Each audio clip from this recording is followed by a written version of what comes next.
Welcome to today's video on how to become a tutor on Cambly.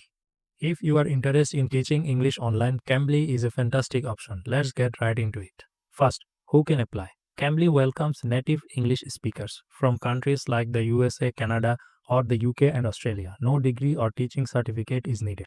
Now, let's cover the application process. It's super simple. Just visit the Cambly Tutor sign up page and fill out a quick form. This can take less than 10 minutes. You will create a profile and record a short intro video to introduce yourself to potential students.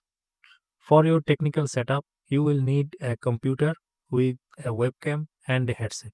Good lighting is also important. Remember, Cambly only allow tutoring on laptops or desktop, not phones or tablets.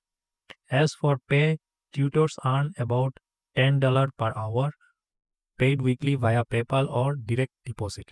Plus, these are no minimum hours. You can log in whether you want.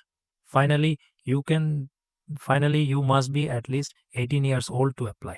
So, if you are ready to share your knowledge and help others improve their English skill, give Cambly a try. Thanks for watching. Don't forget to like and subscribe for more tips for online teaching. Thanks for watching.